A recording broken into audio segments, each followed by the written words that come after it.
നമസ്കാരം, അസ്സാം വലൈക്കും. യുവർ ഡയറ്റീഷ്യൻ യൂട്യൂബ് ചാനലിലേക്ക് എല്ലാവർക്കും സ്വാഗതം. I'm dietitian Deena Sudheer. നമ്മുടെ ഗട്ട് ഹെൽത്ത് ഓക്കെ അല്ലെങ്കിൽ, അതായത് വയറ് അപ്സെറ്റ് ആണെങ്കിൽ ഒരു ആക്ടിവിറ്റീസും നമുക്ക് ചെയ്യാനായിട്ട് സാധിക്കില്ല അല്ലേ. ഇപ്പോൾ ചെറിയൊരു ആഹാരം നമ്മൾ കഴിച്ചു, നിങ്ങൾക്ക് ബ്ലോട്ടിങ് അസിഡിറ്റി ഒക്കെ വന്നു എങ്കിൽ നമുക്കൊരു കാര്യത്തിൽ, ഇപ്പോൾ നമ്മുടെ വർക്കിലാണെങ്കിലും വീട്ടിലെ കാര്യങ്ങളിലാണെങ്കിലും ഒന്നും കോൺസെൻട്രേറ്റ് ചെയ്യാനായിട്ട് പറ്റത്തില്ല. അപ്പോൾ വല്ലാതെ ബോഡി അപ്സെറ്റ് ആയിരിക്കും. ഗട്ട് ഹെൽത്ത് വളരെ ഇമ്പോർട്ടൻ്റ് ആയിട്ടുള്ള കാര്യമാണ്. എന്ത് അസുഖങ്ങൾക്കും ഒരു ബേസിക് ആയിട്ട് നമ്മൾ നോക്കുകയാണെങ്കിൽ ഗട്ട് അപ്സെറ്റ് ആണെങ്കിൽ വേറെ പലതരം അസുഖങ്ങളിലോട്ടും അത് വഴിതെളിക്കും. എൻ്റെ ക്ലയൻസിനോടൊക്കെ ഞാൻ പറയുന്ന ഒരു കാര്യമാണ് പ്രിബയോട്ടിക്സ് നിങ്ങൾ ഡയറ്റിൽ ഉൾപ്പെടുത്തുക എന്നുള്ളത്. ഇപ്പോൾ എൻ്റെ ഡയറ്റ് പ്ലാനിൽ എല്ലാവർക്കും അറിയാം, ഡയറ്റ് പ്ലാൻ എടുത്തിട്ടുള്ള ഓൺലൈൻ കൺസൾട്ടേഷൻ വന്നിട്ടുള്ള പലർക്കും അറിയാവുന്ന കാര്യമാണ്, തൈര് എപ്പോഴും ഞാൻ ഇൻക്ലൂഡ് ചെയ്യാനായിട്ട് ശ്രദ്ധിക്കാറുണ്ട്. കാരണം നമ്മുടെ ഗട്ട് ഓക്കെ ആണെങ്കിൽ നമുക്ക് അസിഡിറ്റി ബ്ലോട്ടിംഗ് ഒക്കെ കുറഞ്ഞു കിട്ടും. അതുപോലെ തന്നെ നല്ല ബാക്ടീരിയാസിൻ്റെ ഗ്രോത്തിന് ഇത് സഹായിക്കുന്നുണ്ട്. ബോഡിയിൽ മോശമായിട്ടുള്ള ബാക്ടീരിയാസും ഉണ്ട്, അതുപോലെ തന്നെ നല്ല ബാക്ടീരിയാസും ഉണ്ട്. നല്ല ബാക്ടീരിയാസ് വളരെയധികം ഇമ്പോർട്ടൻ്റ് ആയിട്ടുള്ള ഒരു കാര്യമാണ്. നമ്മുടെ ഗട്ടിൻ്റെ ഹെൽത്തൊക്കെ ഓക്കെ ആവാനായിട്ട് നല്ല ബാക്ടീരിയാസ് സഹായിക്കുന്നുണ്ട്. അതുപോലെ തന്നെ ഫാറ്റി ലിവറൊക്കെ ഉള്ളവർക്ക് അത് ക്യൂർ ചെയ്യാനും ഒക്കെ ഗുഡ് ബാക്ടീരിയാസ് ഹെൽപ്പ് ചെയ്യുന്നുണ്ട്. അതുകൊണ്ട് തന്നെ പ്രിബയോട്ടിക്സ് എപ്പോഴും ഡയറ്റിൽ ഉൾപ്പെടുത്തണം. ഇഡ്ഡലി, ദോശ, ധോക്ല തുടങ്ങിയ കുളിപ്പിച്ചെടുക്കുന്ന ആഹാര സാധനങ്ങളൊക്കെ ഇതിൽ പെടും. ഇത് എപ്പോഴും നിങ്ങളുടെ റെഗുലർ ആയിട്ടുള്ള ഡയറ്റിൽ ഇൻക്ലൂഡ് ചെയ്ത് കഴിഞ്ഞാൽ വളരെ നല്ലതായിരിക്കും. രാവിലെ ബ്രേക്ക്ഫാസ്റ്റിന് ഇപ്പോൾ നമ്മൾ ഒരു ദിവസം ഇഡ്ഡലി ഉണ്ടാക്കിയാൽ പിറ്റേ ദിവസം ചിലപ്പോൾ നൂലപ്പോ പത്തിരിയൊക്കെ ആയിരിക്കും ഉണ്ടാക്കുന്നത്. സാധാരണ നമ്മൾ അങ്ങനെയാണല്ലോ ഉണ്ടാക്കുക. അപ്പോൾ എല്ലാ ദിവസവും ഉൾപ്പെടുത്താൻ പറ്റുന്നത് തൈരാണ്. തൈര് ഇൻക്ലൂഡ് ചെയ്യുക. പിന്നെ ഒരു പ്രിബയോട്ടിക് ഡ്രിങ്കിനെ കുറിച്ച് ആണ് ഇന്നത്തെ വീഡിയോയിൽ ഞാൻ പറഞ്ഞുതരാൻ പോകുന്നത്. വളരെ യൂസ്ഫുൾ ആയിട്ടുള്ള ഒരു ഡ്രിങ്കാണ്. വളരെ കുറച്ച് ഇൻഗ്രീഡിയൻസ് മാത്രം മതി ഈ ഡ്രിങ്ക് പ്രിപ്പയർ ചെയ്യാനായിട്ട്. ഇത് വെയിറ്റ് റിഡക്ഷന് നിങ്ങളെ സഹായിക്കുന്നുണ്ട്. അതുപോലെ തന്നെ ഫാറ്റി ലിവർ ഉള്ളവർക്ക് വളരെ ഹെൽപ്ഫുള്ളാണ്. PCOD ഉള്ളവർക്ക് അത് ക്യൂർ ചെയ്യാനായിട്ട് ഈ ഡ്രിങ്ക് ഹെൽപ്പ് ചെയ്യുന്നുണ്ട്. ഇതിൻ്റെ ഒരു മെയിൻ ഇൻഗ്രീഡിയൻ്റ് എന്ന് പറയുന്നത് ബാർലിയാണ്.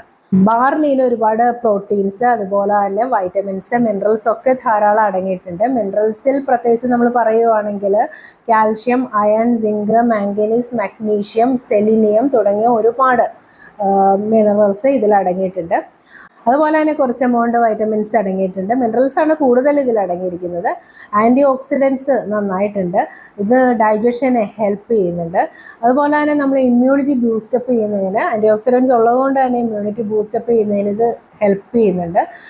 പലതരം അസുഖങ്ങൾക്കും വളരെ നല്ലതാണ് ബാർലി. ഡയബറ്റീസ് ഉള്ളവർക്കും അതുപോലെ തന്നെ ഫാറ്റി ലിവർ ഉള്ളവർക്കും ഒക്കെ വളരെ നല്ലതാണ്. കാർഡിയാക് ഫെയിലിയർ ഉള്ളവർക്ക് വരെ ഇത് യൂസ് ചെയ്യാവുന്നതാണ്. ബാർലി ഉപയോഗിച്ച് ഒരു പ്രിബയോട്ടിക് ഡ്രിങ്ക് എങ്ങനെയാണ് പ്രിപ്പയർ ചെയ്യാൻ പറ്റുന്നത് എന്നുള്ളതാണ് ഇന്നത്തെ വീഡിയോയിൽ ഞാൻ പറയാൻ പോകുന്നത്. അപ്പോൾ നിങ്ങൾ വിചാരിക്കുമല്ലേ, ബാർലി നമ്മൾ സാധാരണ തിളപ്പിച്ചൊക്കെ കുടിക്കാറുണ്ട്, ബാർലി വാട്ടർ എന്ന് പറഞ്ഞിട്ട്. ഇത് മലയാളികൾ അധികം യൂസ് ചെയ്യാറില്ല കേട്ടോ, ഈ പ്രിബയോട്ടിക് ഡ്രിങ്ക്.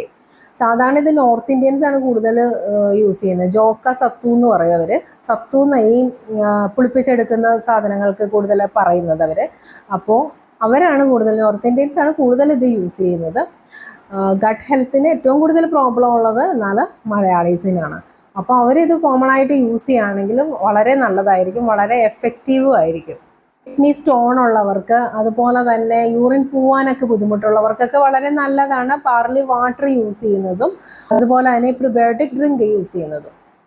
ഇതെങ്ങനെയാണ് പ്രിപ്പയർ ചെയ്യേണ്ടതെന്ന് ഞാൻ പറഞ്ഞു തരാം. ബാർലി എടുക്കുക. ബാർലി എന്ന് പറഞ്ഞാൽ ഒരു 1/4 കപ്പ് ബാർലി എടുക്കുക. കുറച്ചധികം വെള്ളം അതിലേക്ക്, അത് മുങ്ങി നിൽക്കാൻ പാകത്തിന് വെള്ളം ഒഴിക്കുക. ഇത് നന്നായിട്ട് തിളപ്പിക്കുക. ഒരു 5-10 മിനിറ്റ് നന്നായിട്ട് തിളപ്പിക്കുക.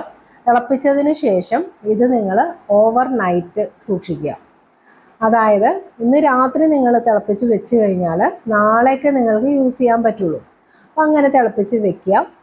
നാളെ രാവിലെ ആകുമ്പോഴത്തേനും, അതായത് പിറ്റേ ദിവസം കാലത്താകുമ്പോഴത്തേനും ഒരു ചെറിയൊരു പുളിപ്പൊക്കെ ഉണ്ടാവും, ഒരു ഫെർമെൻറ്റഡ് ടേസ്റ്റ് ഇതിൽ ഉണ്ടാവും. ഇത് അരിച്ചെടുത്തിട്ട് അതിലേക്ക് ഒരു 1/4 ടീസ്പൂൺ ജീരകം എന്ന് പറഞ്ഞാൽ നല്ല ജീരകം കേട്ടോ, നല്ല ജീരകത്തിൻ്റെ പൗഡർ, ഒരു 1/2 ലൈം, ഒരു ചെറുനാരങ്ങയുടെ പകുതി കട്ട് ചെയ്തെടുക്കുക. ഇത് പിഴിഞ്ഞിട്ട് ഇതിലേക്ക് ഒഴിക്കുക. ഇത് മിക്സ് ചെയ്തിട്ട് അത് കുടിക്കുക. രാവിലെ വെറും വയറ്റിൽ തന്നെ കുടിക്കുന്നതാണ് ഏറ്റവും എഫക്റ്റീവ് ആയിട്ടുള്ളൊരു കാര്യം എന്ന് പറയുന്നത്. ചായ കോഫി ഒന്നും കുടിക്കാതെ ഈ ഡ്രിങ്ക് കുടിച്ചു കഴിഞ്ഞാൽ അത് വളരെ നല്ലതാണ്. നമ്മുടെ സ്കിന്നിനും ഹെയറിനും അതുപോലെ തന്നെ നമ്മുടെ ഇൻറ്റേർണൽ ഓർഗൻസിനും ഒക്കെ വളരെ എഫക്റ്റീവ് ആയിട്ടുള്ളൊരു ഡ്രിങ്കാണ് ഈ ബാർലിയുടെ ഫെർമെൻറ്റഡ് ഈ ഡ്രിങ്ക് എന്ന് പറയുന്നത്. ഈ ഡ്രിങ്ക് എല്ലാവരും ട്രൈ ചെയ്ത് നോക്കുക. പോസിറ്റീവ് റിസൾട്ട് ആണെങ്കിലും നെഗറ്റീവ് റിസൾട്ട് ആണെങ്കിലും എന്നെ അറിയിക്കുകയും വേണം. ഇന്നത്തെ വീഡിയോ എല്ലാവർക്കും ഇഷ്ടമായെന്ന് കരുതുന്നു. ഈ വീഡിയോയെക്കുറിച്ച് എന്തെങ്കിലും ഡൗട്ട്സ് നിങ്ങൾക്കുണ്ടെങ്കിൽ കമൻറ്റ് ബോക്സിൽ ടൈപ്പ് ചെയ്യുക. ഞാൻ ഉടനടി റിപ്ലൈ തരുന്നതായിരിക്കും. നന്ദി, നമസ്കാരം.